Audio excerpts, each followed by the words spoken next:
కేసును అనేక సందర్భాల్లో స్టేలు తీసుకురావడానికి కొట్టివేయడానికి ప్రయత్నం చేసినా న్యాయస్థానాలు అంగీకరించలేదు.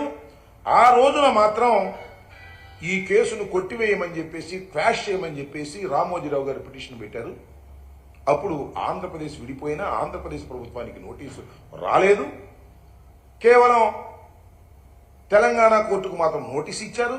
ఇది కాస్త చాలా జాగ్రత్తగా నోటీస్ ఇచ్చారు, విన్నారు, అదే రోజున కేసు కొట్టేశారు. చిత్రం, చాలా చిత్రమైనటువంటి విషయం. న్యాయ వ్యవస్థలోనే చాలా చిత్రమైనటువంటి అంశం ఏమిటంటే ఒకే రోజు వాదన విని రామోజీరావు గారు కేసుని కొట్టివేయటం జరిగింది అని చెప్పేటటువంటి ప్రయత్నం చేశారు. కేసు కొట్టేశారు. ఎవరికి తెలియదు, ఈనాడులో రాలేదు, ఏ పేపర్లో రాలేదు, ఎవరికి తెలియదు. పబ్లిక్ కోర్టులో జరిగింది.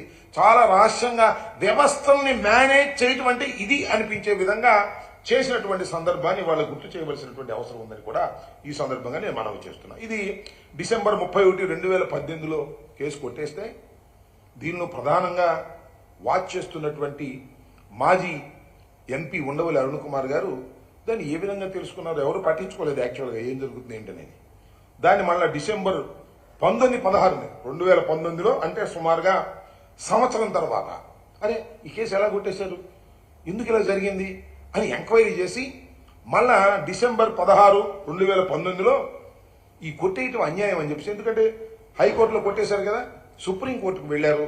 సుప్రీంకోర్టులో ఈ కేసుని దాఖలు చేసి ఇలా కొట్టేయటం అన్యాయం, దీని మీద మళ్ళీ తిరిగి విచారణ జరపాలి అంటే అలా తిరిగి ఇలా తిరిగిన తర్వాత ఆంధ్రప్రదేశ్ ప్రభుత్వం కూడా, జగన్మోహన్ రెడ్డి గారు ముఖ్యమంత్రిగా ఉన్న సమయంలో ఆంధ్రప్రదేశ్ ప్రభుత్వం కూడా ఎస్ఎల్పీలో మేము ఇన్వాల్వ్ అవుతాం, మేము కూడా పిటిషన్దారులుగా వస్తాం, జాయిన్ అవుతాం అని జాయిన్ అయ్యి కౌంటర్ పడేసిన తర్వాత వాళ్ళు ఒక నిర్ణయం చేశారు సుప్రీంకోర్టు. ఇది విచారణ అర్హత కలిగినటువంటి కేసు, లోయర్ కోర్టులో కొట్టివేయటం అనేది సమంజసం కాదు, దీన్ని మళ్ళా విచారించాలి అని తెలంగాణ హైకోర్టుకి మళ్ళీ తిరిగి పంపించారు. తిరిగి పంపించిన తర్వాత ఇప్పుడు మొన్న ఆగస్టు 15కు ముందు 13వ తారీఖున ఆర్బీఐ ఒక కౌంటర్ దాఖలు చేసింది. ఇది చాలా ఇంట్రెస్టింగ్ అయినటువంటి అంశం.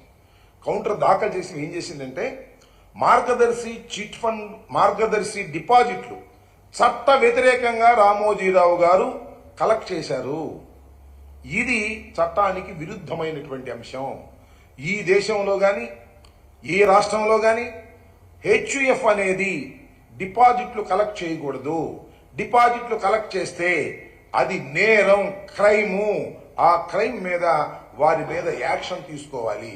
ఎంత డిపాజిట్ అయితే వసూలు చేస్తారో ఆ డిపాజిట్కి డబల్ సొమ్ముని మనం వసూలు చేసేటటువంటి హక్కు ఉంటుంది అనేటువంటి ఉద్దేశంతో దాన్ని వివరంగా కూడా వివరటం జరిగిందనమాట. దానిలో ఎంత వసూలు చేశారంటే 2006 సమయానికి సుమారుగా 2610 కోట్ల రూపాయలను చట్టానికి వ్యతిరేకంగా రామోజీరావు గారు వసూలు చేశారు. రామోజీరావు గారు ఫైనాన్స్ సుమారుగా 2,75,000 మంది డిపాజిట్ల ద్వారా సుమారుగా 2,610 కోట్ల రూపాయలు అక్రమంగా డిపాజిట్లు వసూలు చేశారు. ఇది చట్ట వ్యతిరేకమైనటువంటి అంశం.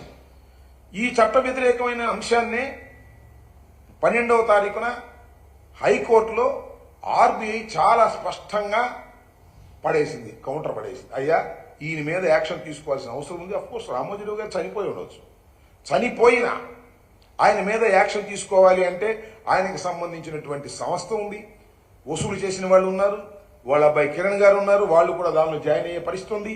వారి మీద యాక్షన్ తీసుకోవాలి అనేటువంటి ఉద్దేశాన్ని చాలా స్పష్టంగా చెప్పడం జరిగింది. ఎందుకు ఈ విషయాన్ని నేను చెప్తున్నానంటే రామోజీరావు గారు అంటే చాలా పెద్ద గొప్పవాడిని.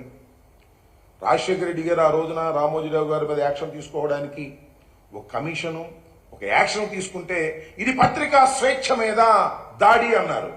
రామోజీరావు గారు లాంటి పెద్ద వ్యక్తి మీద మీరు దాడి చేస్తారా అన్నారు. ఇది చట్ట వ్యతిరేకమైనటువంటి కార్యకలాపాలు రామోజీరావు గారు చేస్తున్నారు అనే విషయాన్ని అనేక సందర్భాల్లో చెబితే దాన్ని మసిపూసి మారేడుకాయ చేయాలనేటువంటి ప్రయత్నం చేసేటటువంటి కార్యక్రమం చేశారని ఈ సందర్భంగా నేను మనవి చేస్తున్నాను.